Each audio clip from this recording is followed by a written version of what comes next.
पे उतर के बहाल को कहता है क्या वो इतना ज्यादा क्यूरियस है इस क्वेश्चन का आंसर पाने के लिए। जब बहाल उसका फेस देखता है तो बहाल भी बहुत ज्यादा डर जाता है कि ऐसा कैसे हो सकता है। वो यहाँ पे खुद का दोस्त जनवू के छोटे भाई का फेस देखता है। वो यहाँ पे कहता है कि ये तो इम्पॉसिबल है। उसके आंखों में फिर से वही नजारा आ गया था जब जनवू के ऊपर वो सारे के सारे शॉट्स घुसाए जा रहा था। तभी जनवू बहाल के सिर को भी काट देता है एंड यहाँ पे अल्टीमेटली बहाल मर जाता है। अब जनवू भी यहाँ पे थोड़ा सा रहन का सांस ले पाता है इस फाइट के बाद, बिकॉज उसने खुद के 2 एनिमीज को भी मार दिया है, लियोंटे एंड बहाल दोनों को ही। अब समर क्वीन भी ये चीज को महसूस कर पाता है। वो समझ पाता है कि उसका 81 ऑक्टेलियंस में से एक ऑक्टेलियन यानी कि बहाल मारा गया है। अब यहाँ पे जो ऑक्टेलियंस होते हैं ना, ये सब के सब एक कॉन्ट्रैक्ट हासिल करते हैं ड्रैकोनिक स्पीसीज से। इसी वजह से जब कोई ना कोई एक ऑक्टेलियन मरता है तो ये कॉन्ट्रैक्ट भी टूट जाता है एंड समर क्वीन यानी कि ड्रैकोनिक स्पीसीज के कोई भी लोग को पता चल जाता है कि कौन सा यहाँ पे आदमी मरा है उनके ग्रुप में से। यहाँ पे समर क्वीन भी सोचने लगती है कि बहाल कैसे मर सकता है, उसके पास तो फ्लेम बीज भी था। समर क्वीन भी यहाँ पे देख पाता है कि उसका जो ड्रैकोनिक हार्ट है वो बहुत ही जल्दी अभी टूट जाएगा अगर ऐसे ही चलता रहा तो। यहाँ पे समर क्वीन ने बहुत सब कुछ गैम्बल किया था इस फाइट के लिए। अगर समर क्वीन यहाँ पे जो स्टोन है वो हासिल नहीं कर सकता तो इस फाइट को और ज्यादा देर तक कंटिन्यू करने का कोई मतलब नहीं रहता। इस वजह से समर क्वीन खुद के फुल पावर को रिलीज करता है। वो यहाँ पे पूरे के पूरे असुरा शॉर्ट क्लैन को मारने का डिसाइड करता है। अब शॉर्ट गॉड भी यहाँ पे सोचने लगता है कि इतने ज्यादा पावरफुल अटैक्स के बाद भी वो समर क्वीन को नहीं मार पाया। यहाँ पे समर क्वीन को मारना इतना ज्यादा इजी नहीं होगा उन तीनों के लिए भी। इवन 3 गॉड्स मिलके भी समर क्वीन को यहाँ पे नहीं हरा पाए। तभी यहाँ पे शॉर्ट गॉड को भी महसूस होता है खुद का शॉर्ट गंगनीर का आहट। वो यहाँ पे देख पाता है कि गंगनीर उसके पास आ गया है। वो सोचता है कि ये ब्लेड तो उसने लियोंटे को दिया था तो ये अभी उसके पास क्यों आ गया है। वो यहाँ पे थोड़ा सा घबरा जाता है बिकॉज वो यहाँ पे समझ पाता है कि लियोंटे यानी कि फिस्ट गॉड अभी मारा गया है। अब यहाँ पे जनवू बहाल के बॉडी से भी सारा का सारा पावर्स को एब्जॉर्ब कर लेता है। उसने बहाल के लाइफ फोर्स को एक्सपीरियंस में कन्वर्ट कर दिया था। अब यहाँ पे बू आके जनवू को कहता है कि उन्होंने पूरे के पूरे एरिया में जितने सारे डेड बॉडीज थे उन सबको एब्जॉर्ब कर लिया है, जो सुनकर जनवू भी थोड़ा सा खुश हो जाता है। जनवू भी यहाँ पे देख पाता है कि जो ब्रेसलेट था वो बहुत ज्यादा हिल रहा था। अब जनवू के लिए ये कुछ नया नहीं था बिकॉज इस ब्रेसलेट के थ्रू उसने ऑलरेडी बहाल लियोंटे के साथ साथ जो फ्लेम पीस था उसे भी एब्जॉर्ब कर लिया था, जिस वजह से इस ब्रेसलेट के अंदर बहुत सारे पावर्स एक साथ घुस गए थे। इस ब्रेसलेट ने बहुत सारे एक्सपर्ट सोल्स को भी खुद के अंदर एब्जॉर्ब कर लिया था। अब वो सारे के सारे सोल्स उस एरिया से फ्री होने के लिए एक दूसरे के साथ फाइट कर रहे थे। बट कुछ देर बाद जब वो लोग इस ब्रेसलेट के साथ खुद का बॉन्ड को समझ पाएंगे तो वो लोग अपने आप ही ये लड़ाई को बंद कर देंगे बिकॉज ये सारा कोशिश उनके लिए कोई भी फायदा नहीं देने वाला। अब जनवू को इस वॉर के बारे में बहुत सारी चीजें अभी तक पता नहीं था। इस वजह से जनवू को उन सारी इन्फॉर्मेशन को गैदर करने के लिए इन सारे सोर्स के पास से वो सब कुछ पूछना था, जो बाद वाले टाइम पे जरूर से करेगा। अब यहाँ पे जो स्टोन था उसे देख के जनवू थोड़ा सा अनईजी फील करता है बिकॉज वो जब भी स्टोन को यूज करता है तो उसे हमेशा ये ख्याल में आता है कि ये स्टोन तैयार हुआ है काउंटलेस ऑफ इनोसेंट लाइफ को बलिदान देने के बाद। इवन तो जनवू इस स्टोन को थोड़ा बहुत अभी यूज करना सीख रहा है बट इसको कंट्रोल करना अभी भी जनवू के हाथ में नहीं है। बट ये आइटम अगर इतना ज्यादा वैल्यूएबल है कि रेड ड्रैगन क्लैन इस आइटम को पाने के लिए इतना बड़ा एक वॉर में उतरने के लिए तैयार हो गया है तो जनवू इसे अभी के लिए खुद के पास रखेगा बिकॉज फ्यूचर टाइम पे ये जनवू के लिए बहुत ज्यादा यूजफुल हो सकता है। बू एंड शैनन दोनों ही जनवू के सामने आके पूछ रहे थे कि क्या यहाँ पे जनवू का और कोई कमांड है। जनवू भी अभी उन लोगों को कह देता है कि नहीं अभी के लिए कोई ऑर्डर नहीं है। बट वो सोचने लगता है कि ये सारा का सारा पावर शायद से शैनन, बू एंड उसका जो बाकी जितने सारे आर्मीज थे उन सब के लिए नर्चरी के बहुत ज्यादा काम में लगने वाला है। वो उन सारे के सारे पावर्स को डिस्ट्रीब्यूट कर देगा खुद के सोल्जर्स के अंदर। अब जनवू ने ऑलरेडी इस एरिया से खुद का जो गोल था वो सब कुछ अचीव कर लिया, इस वजह से वो लोग और ज्यादा इस वॉर में इन्वॉल्व नहीं होंगे। तभी बू एंड शैनन दोनों ही यहाँ पे जनवू को कहते हैं एज योर विश कह के फिर से ब्रेसलेट के अंदर चले जाते हैं। अब जनवू यहाँ पे जानता था कि यहाँ पे और भी बहुत सारे प्लेयर्स बचे हुआ है इन दोनों ग्रुप्स में, बट यहाँ पे अगर जनवू और ज्यादा ग्रीडी हुआ तो उसके लिए खतरा बढ़ सकता है एंड अभी के लिए टाइम नहीं आया कि जनवू खुद का ट्रू स्ट्रेंथ को सबके सामने रिवील कर दे। तभी जनवू खुद के कुछ सोल्जर्स को बाहर बुला के उनको ऑर्डर देता है कि एडोरान पांते को जाके बता देने के लिए कि उनको ये वॉर पे और ज्यादा इन्वॉल्व नहीं होना चाहिए, वो लोग अभी यहाँ से चले जा सकते हैं, उन लोगों का काम खत्म हो चुका है। तो अभी जनवू खुद के पूरे ट्रूप्स को विड्रॉ करने का डिसीजन लेता है। अब शॉर्ट गॉड भी यहाँ पे सोच रहे थे कि उन्होंने बहुत सारे कैजुअलिटीज को इस वॉर में लिया है, यहाँ पे इतना ज्यादा कैजुअलिटीज हो गया है कि उन लोगों का पावर अभी बहुत ज्यादा कम है। इतना ज्यादा नुकसान शॉर्ट गॉड को आर्टिया के साथ लड़ने के टाइम में भी नहीं हुआ था। अब शॉर्ट गॉड ने जब आर्टिया से बैटल करके विक्ट्री हासिल किया था उसके बाद जो नुकसान था उसे संभालने के लिए शॉर्ट गॉड ने बहुत ज्यादा मेहनत किया। शॉर्ट गॉड को बहुत ज्यादा टाइम लगा talented persons like spear god, sabre god, bow god and fist god को हासिल करने में।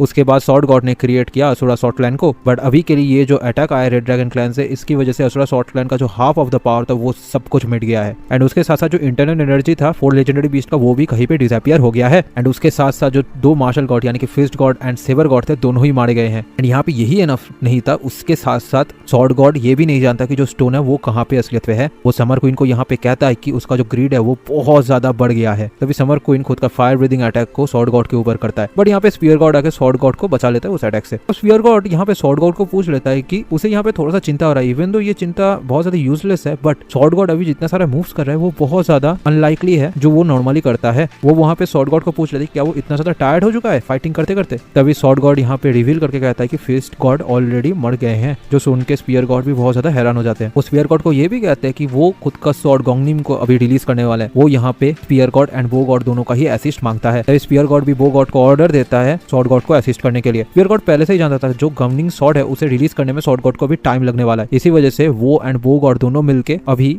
समर क्वीन के ऊपर अटैक करेंगे एंड उसको बिजी रखेंगे। अब इस प्लान के बारे में समर क्वीन को भी पता चल जाता है। वो यहाँ पे स्वॉर्ड गॉड को कहते हैं कि क्या वो इस तरीके का प्लान अभी इस पॉइंट ऑफ टाइम पे तैयार कर रहा है, क्या उसे लगता है कि समर क्वीन उसे उस प्लान में कामयाब होने देगा। अब समर क्वीन यहाँ पे खुद का ड्रैगन टेल से sword god, spear god and bow god के ऊपर अटैक करता है, बट बो गॉड यहाँ पे खुद के पावर को यूज करते समर क्वीन के टेल को रोक लेते हैं। स्पीयर गॉड तो ये देख के बहुत ज्यादा खुश हो जाते हैं बिकॉज बो गॉड बहुत अच्छे तरीके से उनको कवर दे रहा था। अब ये देख के तो समर क्वीन भी थोड़ा सा गुस्सा हो जाते हैं, बट तभी वहाँ पे स्पीयर गॉड जंप करके समर क्वीन के ऊपर अटैक करने के लिए आगे बढ़ रहा था। वो समर क्वीन के ऊपर बहुत सारे पावरफुल अटैक्स दे देता है जिससे समर क्वीन बहुत ज्यादा इंजर्ड भी हो जाता है। वो गॉड ने भी उसका बहुत सारे पावरफुल अटैक समर क्वीन के ऊपर किया था। तो स्पीयर गॉड भी समझ पाते हैं कि उनका जो अटैक था वो बहुत ज्यादा इफेक्टिव हुआ है समर क्वीन के अगेंस्ट में। वो यहाँ पे बहुत ज्यादा खुश भी होता है। वो समझ पाता है कि समर क्वीन इतने सारे अटैक्स को एंड्योर करने के बाद बहुत ज्यादा थक गई है शायद से। अगर यहाँ पे स्वॉर्ड गॉड गंगनीर को प्रॉपर्ली हिट कर देता है तो समर क्वीन यहाँ पे मारा जाएगी। वो यहाँ पे स्वॉर्ड गॉड को कहते हैं कि वो श्योरली आज समर क्वीन को डिफीट कर देंगे। समर क्वीन तो यहाँ पे बहुत ज्यादा गुस्से में थे। वो वहाँ पे स्पीयर गॉड को कह देते कि उनका हिम्मत कैसे हुआ समर क्वीन के ऊपर इस तरीके से अटैक करने का। तभी समर क्वीन भी खुद के फ्लेम अटैक से उन सब के ऊपर अटैक करता है, बट स्पीयर गॉड उन सारे के सारे अटैक्स को खुद के बॉडी के अंदर लेके उसको एंड्योर करता है एंड वो बहुत ज्यादा खुश होता है बिकॉज समर क्वीन का ध्यान अभी स्पीयर गॉड के ऊपर था बिकॉज अभी बहुत जल्दी ये फाइट एंड होने वाला है। तभी वो बो गॉड को ऑर्डर देता है उसका अटैक करने के लिए, बट बो गॉड का जो अटैक था वो अचानक से मिस हो जाता है, जो देख के स्पीयर गॉड भी थोड़ा सा हैरान हो जाते हैं कि ये क्या हुआ, ये मिस हो गया। तभी वो बो गॉड की तरफ देख के कुछ सोच में पड़ जाता है। उसे कुछ ना कुछ तो समझ में आ गया था कि यहाँ पे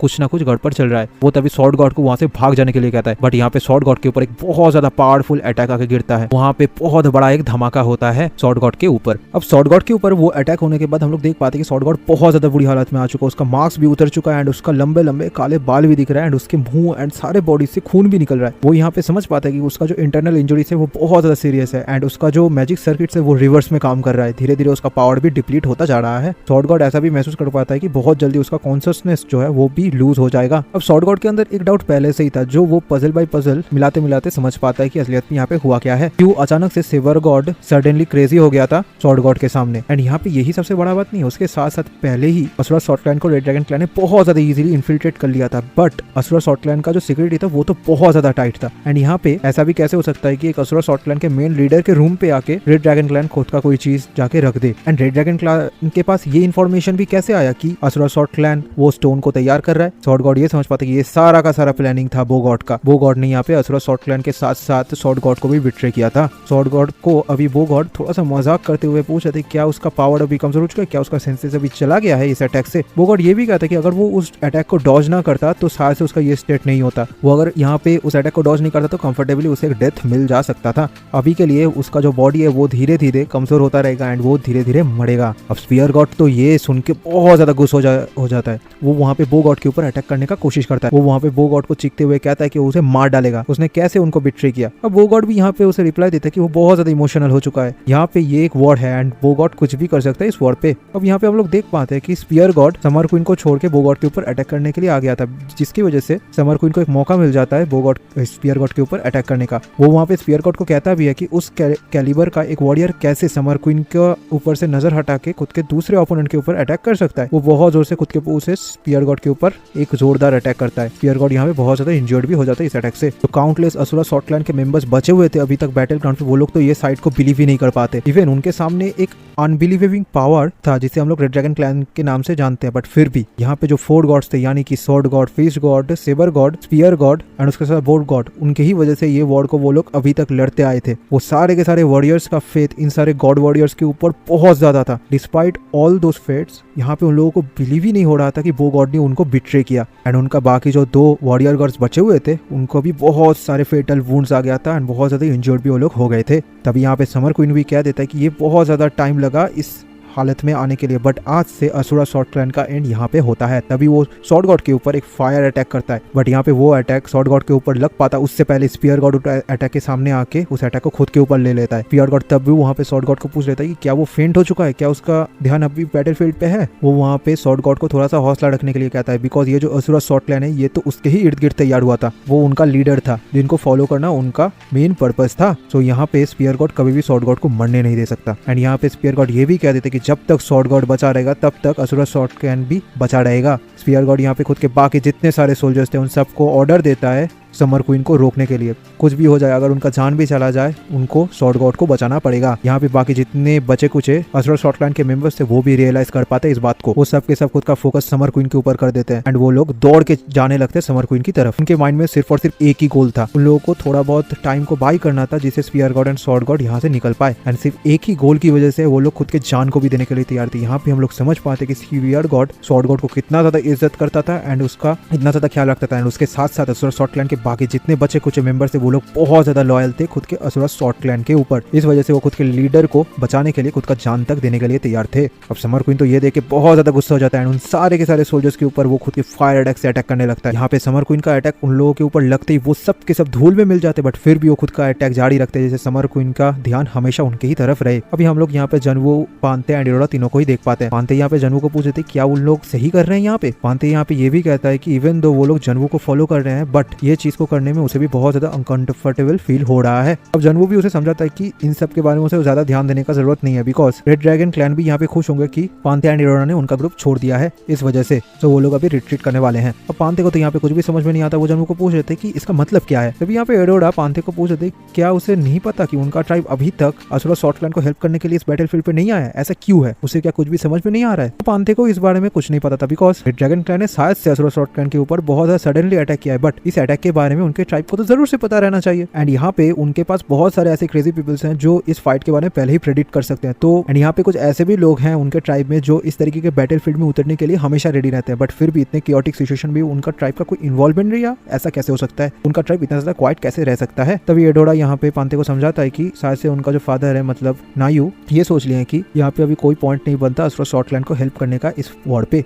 इस वजह से वो लोग पार्टिसिपेट नहीं किए थे इस वॉर पे। यहाँ पे देख के ऐसा ही लग रहा है कि शायद से रेड ड्रैगन क्लैन का कोई एक मेंबर जाके उनके ट्राइब के साथ बात करके आए, जिस वजह से उनके अंदर कोई ना कोई नेगोशिएशन हुआ है। यहाँ पे ये भी एक तरीके से सही है कि रेड ड्रैगन क्लैन ने अभी तक उनके ट्राइब को कोई भी पनिशमेंट नहीं दिया, even though one horn tribe ने कुरम को कैप्चर कर लिया था। एंड यहाँ पे शायद से रेड ड्रैगन क्लैन को ऐसा ही लगा कि वन हॉर्न ट्राइब के साथ अभी उनको फाइट नहीं लेना चाहिए, बिकॉज उसका जो प्रेशर रहेगा वो बहुत ज्यादा होगा उनके लिए। एंड यहाँ पे इस पूरे के पूरे सिचुएशन को देख के ऐसा ही लग रहा है कि जो असुरा शॉर्ट क्लैन के साथ बैटल है वो ऑलरेडी फिनिश हो चुका है। यहाँ पे शायद से उनके ट्राइब के ऊपर और कोई हार्म भी नहीं पहुंचेगा, बिकॉज दोनों क्लैंस को अभी खुद का पावर को फिर से रिकवर करने के लिए बहुत ज्यादा काम करना पड़ेगा। एंड यहाँ पे उनके ट्राइब को भी अभी टाइम मिल जाएगा उस पॉइंट ऑफ टाइम तक। अब यहाँ पे पांते को फिर भी थोड़ा बहुत तो समझ में आता है, बट वो कंफ्यूजन अब भी दूर नहीं होता। वो यहाँ पे कहता है कि पॉलिटिक्स क्या इतना ज्यादा कॉम्प्लिकेटेड है, क्या वो लोग नॉर्मली खुद का लाइफ को लीड नहीं कर सकते। अब एडोरा भी यहाँ पे कहते थे कि उसे इतना ज्यादा कॉम्प्लिकेटेड चीजों के ऊपर ध्यान नहीं देना चाहिए, पॉलिटिक्स तो सिर्फ और सिर्फ एक ही चीज के ऊपर फोकस रहता है, वो है फायदा। अब एडोरा पांते को ये भी कहते थे कि अभी सिर्फ और सिर्फ पांते का एक ही गोल रहना चाहिए, वो है उनके ट्राइब का किंग बनना। यहाँ पे पांते को और भी ज्यादा पावर को गैदर करके पावरफुल होना पड़ेगा। अभी हम लोग यहाँ पे कुरम सिटी को देख पाते हैं, जहाँ पे पांते, एडोरा एंड जनवू तीनों ही आ गए थे। वो सबसे पहले मार्शल किंग नायू को जाके मिलते हैं। अब यहाँ पे नायू तो उन तीनों को देख के बहुत ज्यादा खुश था। अब जनवू यहाँ पे नायू को पूछ रहे थे क्या वो उसका ग्रीटिंग को एक्सेप्ट नहीं करेगा। अब नायू भी यहाँ पे थोड़ा सा मजाक करते हुए जनवू को पूछ रहे थे क्यों वो उस जैसे एक लड़के का ग्रीटिंग को एक्सेप्ट करेगा जो खुद का लाइफ खुद लीड करना चाहता है, क्या वो अभी इस क्लैन पे वापस आ चुका है बिकॉज उसने बहुत बड़ा मिस क्रिएट कर दिया उस वॉर पे। अब यहाँ पे जनवू नायू को थैंक्स कहता है उसके हर एक हेल्प के लिए। नायू थोड़ा सा सीरियस होकर जनवू को पूछ रहे थे क्या उसने फिर से कोई अच्छे एंड पावरफुल पावर को एब्जॉर्ब किया खुद के बॉडी के अंदर, वो इस तरीके से कैसे पावरफुल हो सकता है, बिकॉज जब भी नायू उसे पहली बार देखता है तो उसे हमेशा कोई ना कोई नया एंड पावरफुल चीज का आहट जनवू के बॉडी से महसूस होता है। नायू यहाँ पे समझ पाता है कि जनवू का जो फिजिक है वो भी बहुत हद तक चेंज हो चुका है एंड वो स्मेल में भी बहुत ज्यादा डिफरेंट हो गया है। जनवू भी यहाँ पे सोचने लगता है कि मार्शल किंग के पास से तो वो ये एक्सपेक्ट कर ही सकता है, उसने पहले ही जनवू का हर एक चेंजेस को नोटिस कर लिया है, वो यहाँ पे खुद के पावर्स को मार्शल किंग के सामने छुपा नहीं सकता। जनवू भी यहाँ पे थोड़ा सा खुश रहते हुए मार्शल किंग को कह देता है कि वो ये सब कुछ मार्शल किंग को बाद में एक्सप्लेन कर देगा। अब नायू भी यहाँ पे कहता है कि जनवू को वो सारे अच्छे चीजों को खुद के अंदर ही सिमा के नहीं रखना चाहिए, उसे कुछ ना कुछ चीजें तो बाकियों के अंदर भी शेयर करना चाहिए। तभी नायू एडोरा एंड बांदर दोनों को ही यहाँ से चले जाने के लिए कहता है, बट वो जनवू को रुकने के लिए ऑर्डर देता है। नायू जनवू को यहाँ पे पूछ रहे थे क्या उसने वो चीज खत्म कर लिया जो उसने शुरुआत किया था। जनवू यहाँ पे फिर से नायू को थैंक यू कहता है। नायू ये आंसर सुन के तो थोड़ा सा खुश हो जाता है, बिकॉज जनवू का भी पर्पस ठीक तरीके से कंप्लीट हो चुका है इस वॉर के अंदर। वो जनवू को भी अभी रेस्ट लेने के लिए चले जाने के लिए कहता है। अभी हम लोग यहाँ पे देख पाते हैं कि असुरा सॉर्टलैंड का एक सोल्जर आके नायू के साथ बातें कर रहा था। वो वहाँ पे नायू को रिक्वेस्ट करता है उनका हेल्प करने के लिए। यहाँ पे उन लोगों के अलायंस के मुताबिक वन हॉर्न ट्राइब को असुरा सॉर्टलैंड के साथ मिलकर रेड ड्रैगन क्लैन के साथ फाइट करना चाहिए था। उसी अलायंस के थ्रू ये सोल्जर यहाँ पे नायू को बेग करता है उनके बाकी बचे हुए सोल्जर्स को हेल्प करने के लिए। उन लोगों को ये तो पता था कि sword god and spear god safely escape कर गए थे उस एरिया से, बट उन दोनों का वेयरअबाउट्स कहाँ पे है ये अभी तक असुरा सॉर्टलैंड को नहीं पता। एंड यहाँ पे न्यूज ये भी मिला है कि रेड ड्रैगन क्लैन ने ऑलरेडी एक ट्रूप मतलब टीम को भेज दिया है उन दोनों को हंट करने के लिए। सो ये सोल्जर ये भी रिक्वेस्ट करता है कि वन हॉर्न ट्राइब जाके एटलीस्ट उन दोनों को बचा ले। वो वहाँ पे बहुत ज्यादा रिक्वेस्ट करने लगता है नायू से हेल्प के लिए, बट नायू तो यहाँ पे बहुत ज्यादा कोडली उस सोल्जर को रिप्लाई देते हैं कि वो लोग क्यों यहाँ पे असुरा सॉर्टलैंड को अभी हेल्प करेगा, इससे उन लोगों का फायदा क्या होगा। वो सोल्जर भी यहाँ पे पूछ रहे थे कि उन लोगों ने ही तो यहाँ पे इस वॉर पे पार्ट लेने के लिए एक अलायंस क्रिएट किया था। एंड यहाँ पे जो असुरा सॉर्टलैंड का मेन हेडक्वार्टर है उसके ऊपर भी रेड ड्रैगन क्लैन ने ऑलरेडी अटैक कर दिया है। एंड यहाँ पे रेड ड्रैगन क्लैन के नॉर्मल सोल्जर्स नहीं आए थे, वो सब के सब थे हाई रैंकर्स। और जनवू भी ये सब कुछ सुन के थोड़ा सा सोचने लगता है कि उसे तो ये उम्मीद था कि असुरा सॉर्टलैंड के हेडक्वार्टर के ऊपर रेड ड्रैगन क्लैन अटैक करेंगे, बट इतनी जल्दी वो लोग बहुत ज्यादा एग्रेसिवली असुरा सॉर्टलैंड को खत्म करने का कोशिश कर रहे हैं। शायद से यहाँ पे रेड ड्रैगन क्लैन को जितनी जल्दी हो सके उस स्टोन को ढूंढना पड़ेगा, इसी वजह से उन लोगों ने असुरा सॉर्टलैंड के ऊपर इतनी जल्दी बिना टाइम वेस्ट किए अटैक कर रहे हैं। तभी असुरा सॉर्टलैंड का सोल्जर ये भी कहता है कि यहाँ पे असुरा सॉर्टलैंड के लिए नहीं बट नायू का जो स्टूडेंट यानी कि सॉर्ड गॉड एंड उनका भाई स्पीयर गॉड के लिए तो एटलीस्ट वो यहाँ पे असुरा सॉर्टलैंड को हेल्प कर सकते हैं। अब नायू भी यहाँ पे कह देता है कि स्पीयर गॉड के साथ वन हॉर्न ट्राइब का टाइज बहुत साल पहले ही कट गया था, एंड वैसे भी सॉर्ड गॉड ने तो बहुत सालों से वन हॉर्न ट्राइब के साथ कोई कम्युनिकेशन ही नहीं रखा, सो इस वजह से नहीं वो लोग हेल्प नहीं करेंगे। एंड यहाँ पे अगर अलायंस की बात किया जाए तो नायू ने असुरा सॉर्टलैंड के साथ इसलिए इस वॉर पे पार्टिसिपेट किया जिससे वो लोग भाप पाए कि असुरा सॉर्टलैंड कितना ज्यादा स्ट्रॉन्ग है, वो लोग क्या केपेबल हैं वन हॉर्न ट्राइब के पास में खड़े होकर फाइट करने के लिए। बट यहाँ पे असुरा सॉर्टलैंड को देख के ऐसा ही लग रहा है कि फाइट अभी तक स्टार्ट भी नहीं हो उससे पहले ही असुरा सॉर्टलैंड हार गया है। सो इतने ज्यादा कमजोर क्लैन को हेल्प करने का जिम्मेदारी वन हॉर्न ट्राइब का नहीं है। अब जनवू भी ये सब कुछ सुन के समझ पाता है कि नायू बहुत ज्यादा स्ट्रिक्ट है, उसने खुद के भाई या फिर हम लोग कहते हैं कि ट्राइब मेंबर का भी टाइज खुद के ट्राइब के साथ काट लिया। इवन नायू ने खुद के डिसाइपल का भी हेल्प नहीं किया था इस वाले सिचुएशन पे। जनवू ये भी समझ पाते कि क्यों वन हॉर्न ट्राइब इतना ज्यादा सक्सेस यहाँ पे हासिल किया है, बिकॉज नायू ने बहुत सारे इस तरीके के मेथड्स को यूज करते हुए खुद के ट्राइब के अंदर एक ग्लोरी हासिल किया है। अब जनवू तो अभी के लिए नायू का एक फेवरेट स्टूडेंट है, बट वार्ड वाले टाइम पे अगर कोई भी गलत चीज होता है तो जनवू का भी हालत कुछ इस तरीके का हो सकता है। और जनवू तो इतना श्योर था कि इस वॉर के बाद असुरा सॉर्टलैंड अभी मिट गया है। अब जनवू ये तो गारंटी के साथ नहीं कह सकता कि sabre God and bow god के बिट्रे के बाद ही असुरा सॉर्टलैंड इस तरीके का फॉल डाउन में चला जाएगा, बट इस टावर के अंदर जो 8 ग्रेट क्लैंस रहते हैं उनके अंदर एक बहुत बड़ा क्लैन खत्म हो चुका है। एंड इसी इंसिडेंट की वजह से इस हायर से फ्यूचर में एक बहुत बड़ा वॉर होने वाला है इन सारे क्लैंस के बीच में। एंड यहाँ पे वो सब के सब क्लैंस कोशिश करेंगे असुरा सॉर्टलैंड का जो डोमिनेंस है उसे कैप्चर करने का। ये जो रेड ड्रैगन क्लैन है असुरा सॉर्टलैंड के अंदर ये फाइट हुआ है ना, ये सिर्फ और सिर्फ एक स्टार्ट है एक बड़े केओस का। यहाँ पे जनवू के पास और ज्यादा टाइम नहीं बचा, इस वजह से उसे बहुत ही जल्दी खुद के स्ट्रेंथ को बढ़ाना पड़ेगा एंड और भी ज्यादा स्ट्रांग होना पड़ेगा। तो जनवू का मेन काम होने वाला है उसके ड्रैगन बॉडी के ऊपर और भी ज्यादा कंट्रोल पाना एंड उसके साथ साथ जो ड्रैगोनिक स्पीसीज का ऑथोरिटी स्किल्स है उन सब के ऊपर एक्सपर्टीज हासिल करना। अब बहाल के साथ फाइट करने के बाद जनवू ये तो समझ गया कि अभी के लिए जनवू को और भी ज्यादा स्ट्रांग होना पड़ेगा। जनवू अभी तक खुद के मार्शल आर्ट्स को प्रॉपर्ली यूज नहीं कर सकता है, उसके साथ साथ उसका ड्रैगोनिक बॉडी को भी उसे अच्छे तरीके से इस्तेमाल करना सीखना पड़ेगा। जनवू डिसाइड करता है कि वो एक एक करके इन दोनों चीजों को अच्छे तरीके से सीख लेगा। जनवू ये तो समझ पाता है कि उसका काम अभी बढ़ने वाला है। अभी जनवू के पास एक अबिस टाइटल का दिया हुआ क्विस्ट भी बचा हुआ है जिसे उसे कंप्लीट करना पड़ेगा। अब जनवू के पास ऑलरेडी लियोंटे एंड बहाल दोनों का ही सोल्स है, इस वजह से वो उन दोनों सोल्स के थ्रू कभी भी उन दोनों को इंटेरोगेट कर सकता है एंड बहुत सारी इन्फॉर्मेशन को निकलवा सकता है। अभी उसे खुद के ट्रेनिंग के ऊपर ध्यान देना पड़ेगा एंड उसका जो 8 एक्सट्रीम फिस्ट है उसे अच्छे तरीके से प्रैक्टिस करना पड़ेगा। उसके बाद उसे टावर भी चढ़ना है, बट इन सारे के सारे काम से पहले जनवू को खुद का जो एक है उसे हैच करवाना पड़ेगा। अभी हम लोग वन हॉर्न ट्राइब का जो एल्डर्स है उन सबको देखते हैं। वो यहाँ पे जनवू को कहने लगता है कि वो इतना ज्यादा रेकलेस कैसे हो सकता है, वो क्यों इतना ज्यादा इंपेशेंट है। वो लोग किसी कारण से जनवू के ऊपर बहुत ज्यादा गुस्सा थे। वो लोग कहने लगते हैं कि अगर वो एंटिटी बॉर्न हो गया तो यहाँ पे कुछ भी हो सकता है, ये बहुत ज्यादा अर्ली है, उनको और भी ज्यादा रिसर्च करना पड़ेगा उस एक के ऊपर। इसी वजह से वो लोग उस एक को अभी के लिए नहीं दे सकते। वो लोग जनवू को पूछ रहे थे क्या उसने ऑलरेडी 11th फ्लोर को क्लियर कर दिया है, क्या वो और ज्यादा टाइम उनको नहीं दे सकते यहाँ पे। तभी एक एल्डर यहाँ पे क्या देता है कि उसके पास तो लूनर सीड भी नहीं है, तो वो कैसे उस एक को हैच करेगा। अब ये सब कुछ देख के तो पांथे एंड एडोरा दोनों ही बहुत ज्यादा एम्बेरेस फील कर रहे थे। वो एल्डर्स तो जमीन पे ही लेट जाते हैं एंड जनवू कहने लगते हैं कि वो एक को अभी के लिए जनवू को नहीं दे सकते एंड अगर जनवू को वो एक चाहिए तो उनके ऊपर से जाना पड़ेगा। अब जनवू भी सोचने लगती क्या वो उसके ऊपर से ही चला जाए एक को लेने के लिए। अब वो लोग ये भी कहते हैं जनवू की ये कोई एवरेज बीस्टेक नहीं है, उनके रिसर्च के मुताबिक ये एक लेजेंडरी बीस्टेक है। तो यहाँ पे जनवू को क्या लगता है कि वो लूनर सीड के बिना उस एक को हैच कर पाएगा। अब जनवू जब ये लेजेंडरी बीस्टेक का नाम सुनता है वो भी बहुत ज्यादा हैरान हो जाता है। वो यहाँ पे ये समझ पाता है कि जो 4 लेजेंडरी बीस्ट थे शायद से ये एक से निकला हुआ बीस्ट भी वही रैंक का होगा। अब एडोरा भी आके यहाँ पे जनवू को सॉरी कहता है एंड कहता है कि वो लोग इस तरीके का बिहेवियर यूजुअली नहीं करते हैं। यहाँ पे उनको देख के ऐसा ही लग रहा है कि वो लोग इस एक के ऊपर ज्यादा ही पॉजिटिव हो चुके हैं। बट यहाँ पे जनवू के पास तो अभी ये लूनर सीड नहीं है, तो ये कॉन्सर्न रहना तो रीजनेबल है ना। क्या जनवू सच में इस एक को लूनर सीड के बिना हैच करना चाहेगा। अब जनवू भी सोचता है कि उसके पास अभी के लिए कोई कॉन्क्रीट एविडेंस तो नहीं है कि वो लूनर सीड के बिना इस एक को हैच कर पाएगा या नहीं, बट उसके पास एक वे जरूर है। 4 लेजेंडरी बीस्ट का जो एनर्जी था वो एब्जॉर्ब करने के बाद एक क्रिस्टल टाइप का चीज जनवू के अंदर फॉर्म हो गया है, बहुत पावरफुल एनर्जी क्रिस्टल। एंड यहाँ पे जनवू को ऐसा ही लग रहा है कि ये जो 4 लेजेंडरी बीस्ट है ना, इनका पावर्स के साथ साथ जो ब्लेसिंग्स है ये सब कुछ को ऐड करके इनफ पावर क्रिएट हो जाएगा जिससे वो इस एक को हैच कर पाए। एंड उसके साथ साथ जनवू उस एक के साथ जब कनेक्ट हुआ था तब से वो बहुत कुछ चीजें उस एक के बारे में जान पाया एंड बहुत सारे इन्फॉर्मेशन भी गैदर कर पाया है। अब वो एक भी यहाँ पे चाहता है वो हैच हो जाए। यहाँ पे वो एक कुछ ना कुछ तो जनवू को कहना चाहता है एंड उस एक के पास देख के जनवू ये तो फील कर पाता है कि वो एक जनवू के साथ ऐसे ही नहीं बात करना चाहता, वो डायरेक्टली वो सारे के सारे चीजों को जनवू को बताना चाहता है। तभी हम लोग चिप को भी देख पाते हैं जो बाहर आके जनवू को कहता है कि वो और ज्यादा इंतजार नहीं कर सकता खुद के दोस्त से मिलने के लिए। अब एक फियोनिक्स के बच्चे को देख के तो बाकी जितने सारे एल्डर्स थे वो हैरान हो जाते हैं। वो लोग जनवू को पूछने लगते हैं कि क्या ये फियोनिक्स का बच्चा है। वो लोग ये तक समझ पाते हैं कि इस फियोनिक्स ने सेबरटूथ टाइगर का जो सोल है उसे एब्जॉर्ब कर लिया था। अब चिप को देख के तो वो लोग ये समझ पाते हैं कि जब चिप पावर्स को एब्जॉर्ब कर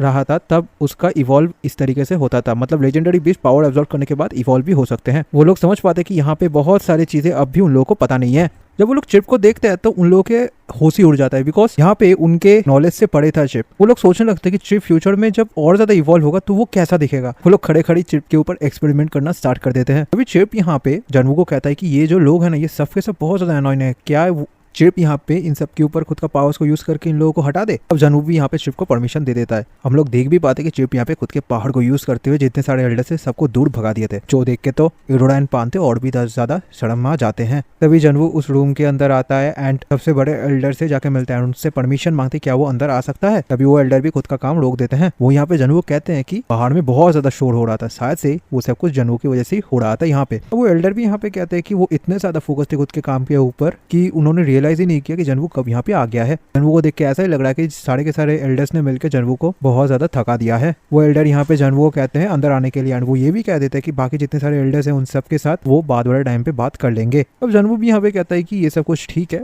उतना ज्यादा परेशान रहने का कोई जरूरत नहीं है। जनवू भी सोच रहा था कि ये जो पर्सन उसके सामने है ये शायद से हेड ऑफ द एल्डर्स हैं, यही पर्सन सबसे ज्यादा स्ट्रॉन्ग है आफ्टर मार्शल किंग इस पूरे के पूरे ट्राइब में। अब जनवू जब इस एल्डर के पावर को फील करते हैं तो वो समझ पाते कि इनका पावर थोड़ा सा अलग है मार्शल किंग से, बट ये पावर भी बहुत ज्यादा ओवरवेलमिंग है। जनवू को ये भी रियलाइज होता है कि क्यों सारे के सारे ट्राइब मेंबर्स इनको इतना ज्यादा डरते हैं। जनवू यहाँ पे उस एल्डर को पूछ रहे थे क्या ये एक पहले से ज्यादा बड़ा हो गया है। वो एल्डर भी कहते हैं कि ये एक का हाइट लगभग 4 मीटर से भी ज्यादा हो गया है एंड ये एक अभी के लिए इस पूरे के पूरे रूम के साइज को ही लेके बैठा हुआ है। अब जनवू का क्वेरी ये था कि ये एक जब हैच हो जाएगा तब इसका साइज कितना ज्यादा होगा। वो एल्डर भी यहाँ पे थोड़ा बहुत सोच रही थी कैसे वो बीस्ट इस एक के अंदर ही पूरी तरीके से ग्रोन हो रहा है। अब उसका जो साइज रहेगा वो उसके बॉडी के ऊपर डिपेंड करेगा कि वो कितना ज्यादा बड़ा हो सकता है। और जनवू यहाँ पे कहते हैं शायद से इस एक को बाहर में हैच करना है उनके लिए अच्छा रहेगा। अब एल्डर भी यहाँ पे कहते हैं कि हाँ जनवू अगर ये चीज को बाहर में करता है तो उसके लिए भी अच्छा होगा एंड बाकी जितने सारे एल्डर्स हैं वो भी इस प्रोसेस को देख पाएंगे। बट यहाँ पे क्या सच में जनवू के पास कोई ऐसा हुए है जिससे वो इस एक को हैच कर पाए। और जनवू भी उन सबको रिप्लाई कहता है कि हाँ उसके पास एक मेथड तो है।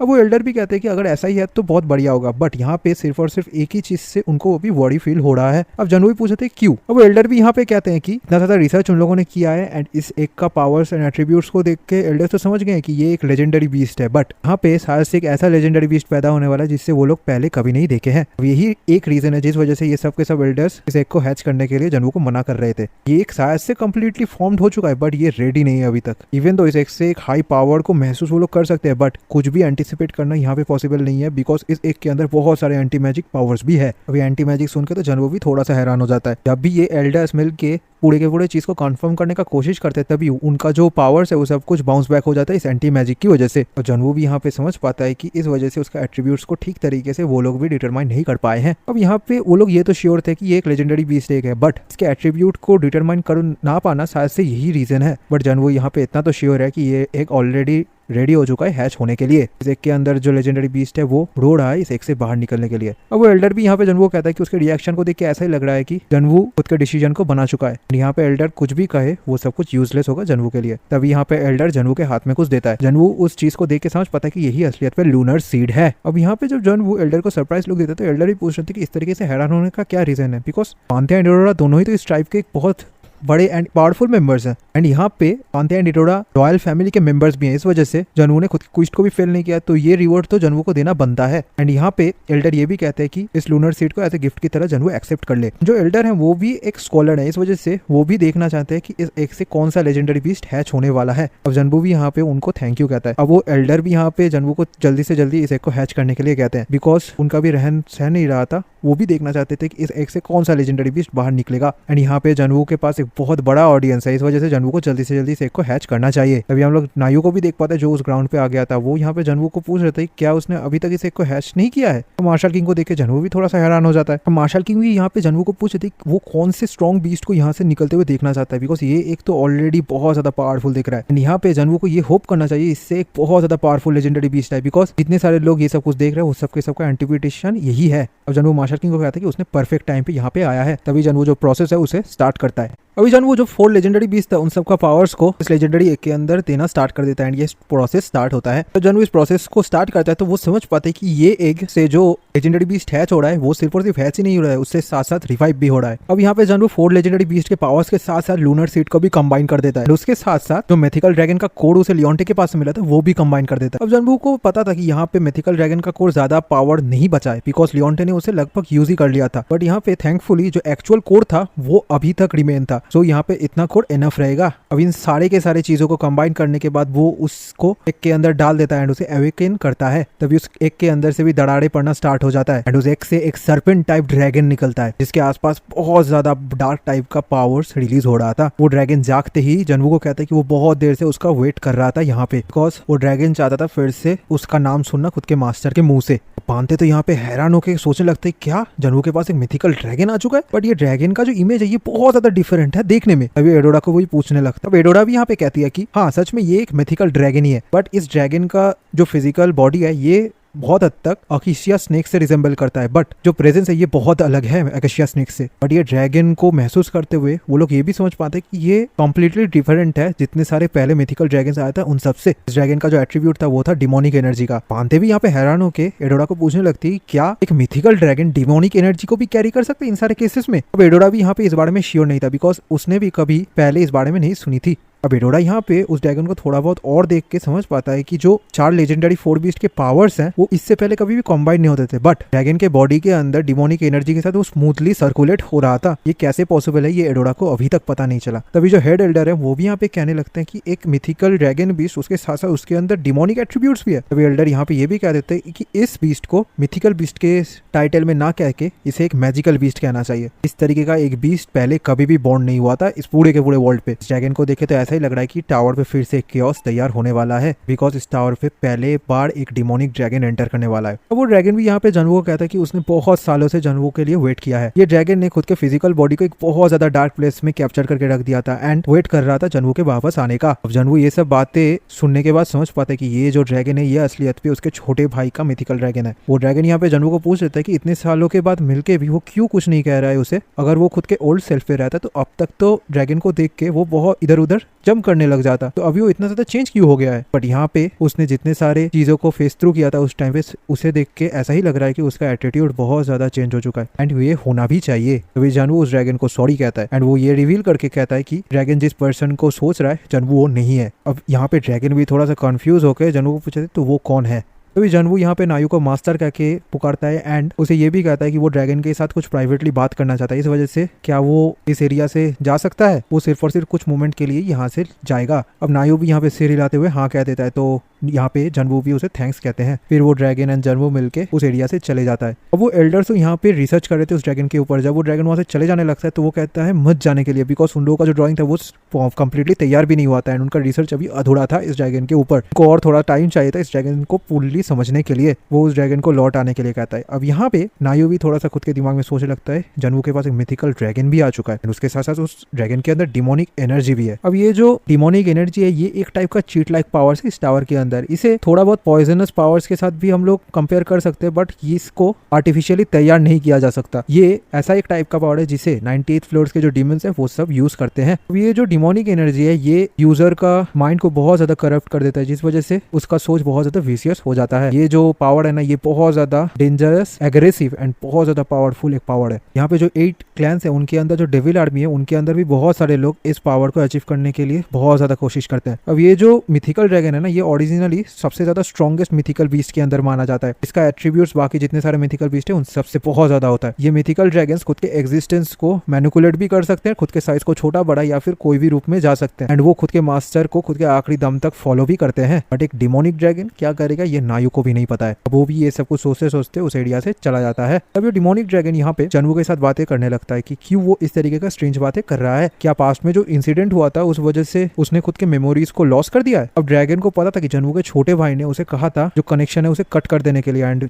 वो मिथिकल ड्रैगन भी जनवू को छोड़ के चला गया था। अब यहाँ पे वो ड्रैगन बहुत मुश्किल से जनवू के छोटे भाई के बिना इतने दिन तक जिंदा था, बट उसे ये तो पता था कि उसके साथ फिर से ड्रैगन का मुलाकात जरूर से होगा। अब ये ड्रैगन भी यहाँ पे बहुत ज्यादा रिलीफ फील करता है बिकॉज उसका जो बिलीफ था वो सच में कन्वर्ट हो गया था एंड वो बहुत ज्यादा ग्लैड भी था। और जनवू भी सोच रही थी क्या इसी वजह से ये मिथिकल ड्रैगन अब तक अलाइव है। ये जो मिथिकल ड्रैगन होता है ना ये असलियत पे ऑल्टर ईगो होता है उसके मास्टर का जिसने उसको अवेकन किया है। जनवू के छोटे भाई के पास भी एक ओवरवेलमिंग पावर था जिसे इवन कैलिक्टस द एंशिएंट ड्रैगन ने भी रिकॉग्नाइज किया था। बट यहाँ पे सिर्फ और सिर्फ एक ही प्रॉब्लम था इस मिथिकल ड्रैगन के साथ, उसका अगर रियल बॉडी किसी तरीके से हार्म होके नष्ट हो जाता तो वो खुद के पावर को यूज करने से पहले ही इस वर्ल्ड से खुद का एक्सिस्टेंस को मिटा लेता। अब जनवू सोच रहा था शायद से उसके छोटे भाई को पहले से ही पता था खुद के डेथ के बारे में, इसी वजह से उसने इस मिथिकल ड्रैगन को प्रोटेक्ट करने का डिसीजन लिया। तभी जनवू खुद के मास्क को उतार के उस ड्रैगन को फिर से कहता है कि वो वाला पर्सन नहीं है जिसे वो ढूंढ रहा है। वो खुद का नाम यहाँ पे इंट्रोड्यूस करके कहता है कि वो जनवू है। ये मिथिकल ड्रैगन असलियत पे उसके छोटे भाई को ढूंढ रहा है अभी तक। अब वो मिथिकल ड्रैगन भी यहाँ पे पूछे थे जनवू। अब जनवू भी यहाँ पे उसे कहता है कि हाँ वो सच कह रहा है। यहाँ पे उसे पता नहीं कि उसके छोटे भाई ने कहा होगा या नहीं, बट जनवू एंड उसका छोटा भाई दोनों ही ट्विंस हैं, इस वजह से उन लोगों के फेस में बहुत सारे सिमिलरिटीज उसे दिख रहा होगा। अब जनवू ने उसके छोटे भाई का जो मेमोरीज था वो सब कुछ को इनहेरिट किया था एंड उस डायरी को भी पढ़ा था जिसको उसके छोटे भाई ने छोड़ के गया था डेथ से पहले। एंड यहाँ पे इस टावर के अंदर जनवू इसीलिए आया है जिससे वो खुद के छोटे भाई के हत्यारे को ढूंढ पाए, उनसे बदला ले पाए। तो वो ड्रैगन भी यहाँ पे पूछ रहे थे क्या सच में वो पर्सन अभी मारा गया है। अब जनवू भी कहते हैं कि हाँ ये सच है। अब जनवू यहाँ पे सोचने लगता है कि ये मिथिकल ड्रैगन का सोच शायद से अभी चेंज होने वाला है। वैसे वो भी यहाँ पे इन सारी इन्फॉर्मेशन के फीलिंग को समझ पाता है एंड वो समझ पाता है कैसा फील कर रहा है ये ड्रैगन अभी, बिकॉज ये सिचुएशन ही कुछ इस तरीके का है। अब जनवू भी वहां से चले जाने लगता है। वो ड्रैगन को कहता है कि साथ से उसे थोड़ा बहुत टाइम चाहिए ये सब कुछ के बारे में सोचने के लिए, तो वो वहाँ पे थोड़ा बहुत स्पेस उसे दे रहा है। तो वो ड्रैगन यहाँ पे जनवू को ना कहता है। वो ड्रैगन यहाँ पे ये भी कहता है कि वो वाला मास्टर नहीं है जिसके लिए वो इतने सालों तक वेट कर रहा है, बट यहाँ पे उसे ये भी पता है कि उसके मास्टर के साथ जिसका भी ब्लड लाइन कनेक्टेड होगा वो कभी भी झूठ नहीं कहता। यहाँ पे इस मिथिकल ड्रैगन का सिर्फ और सिर्फ एक ही क्वेश्चन है। उसने यहाँ पे पहले ही कहा था कि उसका इस टावर पे आने का एक ही रीजन है, सारे के सारे पर्सन्स को मारना जिसने उसके छोटे भाई को मारा था। क्या वो यहाँ पे स्वेयर करता है कि वो इस वादे को सच में पूरा करेगा।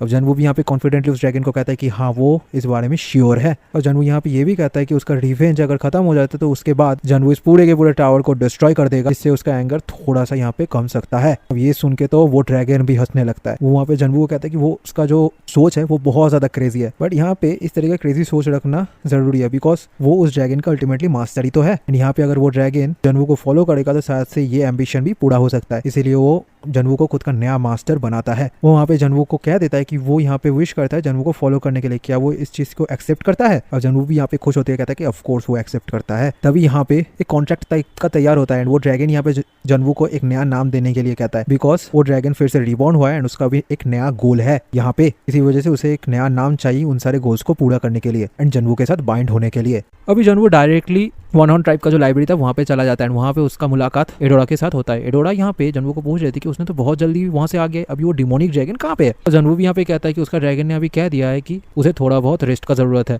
यहाँ पे उसे थोड़ा बहुत और टाइम भी चाहिए खुद के न्यू पावर्स में एडजस्ट होने के लिए। उसने अभी अभी तो हैच किया है ना। जनवू को ये भी लग रहा है कि शायद से एल्डस ने सही कहा था कि उसने बहुत जल्दी इस ड्रैगन को हैच कर दिया। अब एडोरा भी यहाँ पे कहती है कि शायद से ये रीजन नहीं है। अब एडोरा भी यहाँ पे सोचने लगती है कि शायद से ये जो ड्रैगन है ये असलियत पे एक लेजेंडरी बीस्ट तो है, बट जो बाकी 4 लेजेंडरी बीस्ट है उन सब के पावर को कंप्लीटली एब्जॉर्ब करने के लिए इस ड्रैगन को थोड़ा सा टाइम का जरूरत होने वाला है। तभी यहाँ पे जनवू एडोरा को एक सवाल पूछ लेती है। वो यहाँ पे पूछती है कि क्या उसका जो नेमिंग सेंस है वो बहुत ज्यादा खराब है। अब एडोरा भी यहाँ पे थोड़ा सा घबरा जाती है, वो समझ नहीं पाती क्या वो है यहाँ पे। वो यहाँ पे जनवू पूछ रही थी क्या ड्रैगन के साथ कुछ हुआ है। अब जनवू भी यहाँ पे कहता है कि हाँ उसने खुद के डिमोनिक ड्रैगन को एक नेम देने का कोशिश किया, बट उसने उस नेम को एक्सेप्ट नहीं किया। उसने ये भी कह दिया कि अगर जनवू कोई और नेम नहीं सोच पाता तो वो एक कॉन्ट्रैक्ट जनवू के साथ नहीं बनाएगा। एडोरा भी यहाँ पे पूछ लेती है कि उसने कौन सा नेम दिया है उसके डिमोनिक ड्रैगन को। अब जनवू भी कह देता है ग्राउडी। अब एडोरा भी यहाँ पे समझ जाती है कि वो डिमोनिक ड्रैगन थोड़ा सा गुस्सा है। और जनवू यहाँ पे पूछ रही क्या यहाँ पे ग्राउल नेम बेटर रहेगा उसके ड्रैगन के लिए, बिकॉज वो और कोई नेम यहाँ पे नहीं सोच पा रहा है। और जनवू यहाँ पे सोचने लगता है कि जो लेजेंडरी बीस्ट है ये असलियत पे इस टावर्स के एक सिंबल है। आफ्टर 10th फ्लोर यहाँ पे बहुत सारे ऐसे लेजेंडरी बीस्ट हैं जो एक एक फ्लोर को सिंबलाइज करते हैं। अगर यहाँ पे लेजेंडरी बीस्ट को तैयार करना इतना ही आसान होता तो शायद से सबके पास एक एक करके लेजेंडरी बीस्ट आ जाता, बट यहाँ पे जनवू के पास जो नए नए क्वेस्ट आए वहाँ पे शायद से उन सबको कंप्लीट करने के लिए जनवू को 30 या फिर 40th फ्लोर तक जाना पड़ेगा। बट यहाँ पे ये तो अच्छी बात है कि जनवू उस पोजीशन में ऑलरेडी सक्सीड हो चुका है, बट यहाँ पे एक छोटा सा प्रॉब्लम है। तभी वो पांथेया एंड एडोरा को पूछ लेती है कि क्या वो लोग थोड़ा बहुत आउटसाइड में जाना चाहेंगे वॉक करने के लिए, उसको थोड़ा बहुत बातें करना है उनसे। तो पांथे भी यहाँ पे नींद से उठ के जनवू को पूछ रही थी कि वो किस बारे में बात करना चाहता है आउटसाइड में जाके। वो यहाँ पे जनवू को समझने लगता है कि वो अभी तक डोज आउट नहीं हुआ है, उसने सिर्फ और सिर्फ कुछ कुछ चीजों को सोचने के लिए इस तरीके का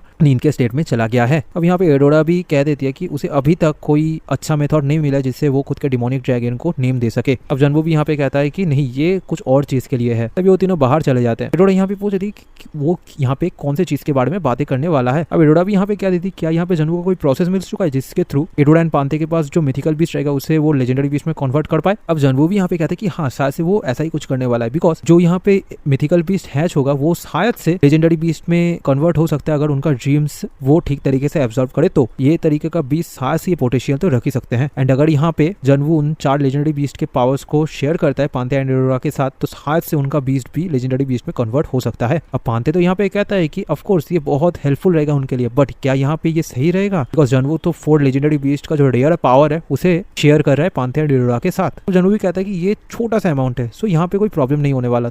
तभी वो खुद के बॉडी के अंदर से वो पावर्स को एक फॉर्म में लेके पांथे एंड एडोरा को देता है। अब जनवू ने यहाँ पे लेजेंडरी बीस्ट के पावर्स के साथ साथ एक बीड ऑफ एबिस भी उन लोगों को दिया था। अब एडोरा भी ये दोनों चीजें देख के बहुत ज्यादा हैरान हो जाती है कि जनवू यहाँ पे बीड ऑफ एबिस के साथ साथ 4 लेजेंडरी बीस्ट का फ्लावर को भी दे रहा है, क्या उनके लिए सही रहेगा इतना ज्यादा वैल्यूएबल गिफ्ट को एक्सेप्ट करना जनवू से। और जनवू भी यहाँ पे कहता है कि वो यहाँ पे लेजेंडरी बीस्ट को तैयार करना चाहते हैं, शायद से इतना सा इन्वेस्ट करना उसके लिए भी अच्छा रहेगा। अगर यहाँ पे उन दोनों के एक से लेजेंडरी बीस्ट हैच भी नहीं होता फिर भी जनवू के लिए रिसर्च पर्पस से बहुत सारी इन्फॉर्मेशन मिल जाएगा। और पांथे भी यहाँ पे कहता है कि तो सही है, बिकॉज इस चीज को रिफ्यूज करने का उनके पास तो कोई रीजन बनता नहीं। एंड इन दोनों चीजों को पाके साथ से वो दोनों को भी कोई एक बहुत अच्छा एंड पावरफुल डिमोनिक क्रिएचर मिलने वाला होगा। अब एडोरा भी यहाँ पे कहती है सब कुछ तो ठीक है, बट ये जो बीड ऑफ एबिस है ये एक टॉप ग्रेड मटेरियल है जिसके थ्रू जनवू बहुत सारे पावरफुल एमुलेट्स भी तैयार कर सकता है। इवन जो प्योर फ्लावर है उसके थ्रू भी जनवू खुद के डिमोनिक एनर्जी को प्यूरिफाई करके खुद के डिमोनिक बीस्ट को और ज्यादा पावरफुल कर सकता है। तो जनवू यहाँ पे उन दोनों को हौसला देकर कहता है कि ये सब कुछ ठीक रहेगा। यहाँ पे जनवू का बेनिफिट बहुत ज्यादा होने वाला है इसके बाद, अगर वो दोनों इससे कुछ अच्छा चीज मिल पाता है तो। जनवू डिसाइड करता है कि वो इन दोनों को तब यूज करेगा जब उन दोनों के एक का हैच का टाइम आ जाएगा। अब जनवू भी सोचने लगता है कि पांथे एंड एडोरा अभी तक 11th फ्लोर को क्लियर नहीं कर पाए हैं, तो यहाँ पे उन दोनों के पास कोई रीजन नहीं बनता कि वो इस ऑफर को रिजेक्ट कर दे, बिकॉज इससे वो एक्स्ट्रा कर्मा भी